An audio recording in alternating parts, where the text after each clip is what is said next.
Life as a disabled person in Britain could soon become rather a lot harder. They're now being asked to prove face to face that they deserve the help that until recently had been taken for granted. RT's Polly Boyker reports.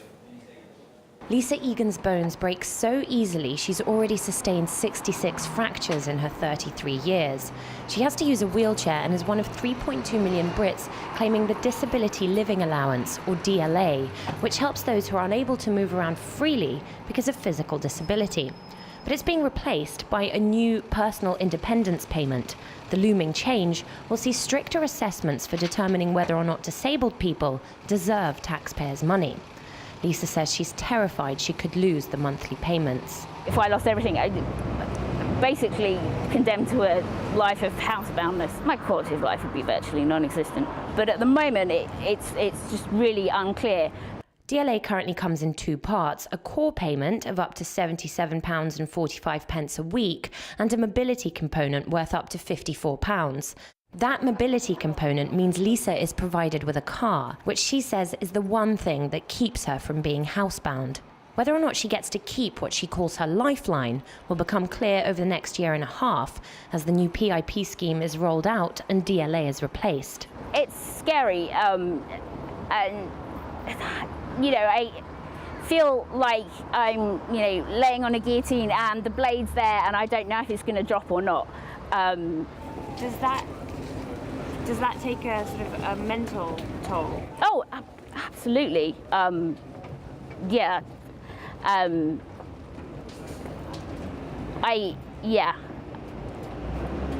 I don't think I'm going to elaborate on that one on camera, though. And yet the government is on a mission to drastically reform the welfare state. Today, almost £1 in every 3 spent by the government goes on welfare. In a world of fierce competitiveness, a world where no one is owed a living, we need to have a welfare system that the country can properly afford.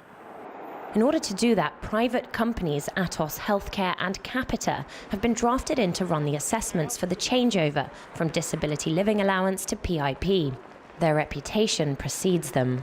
They've already carried out assessments for people receiving incapacity benefits, another type of welfare payment to those who are suffering an illness that renders them unable to go to work.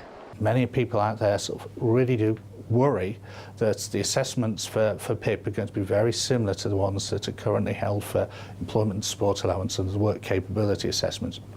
We've heard of so many cases of abuses, of people being treated badly at medicals, of people not being listened to.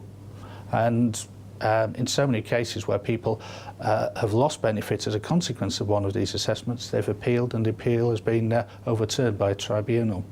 Last month, brain-damaged amputee Mark Evans, who can't walk or talk, was classified as fit for work after one such assessment. His story isn't the worst. The government's own figures show that 1,300 people died after being told they should go back to work by Atos Healthcare. And now they're preparing to assess DLA claimants.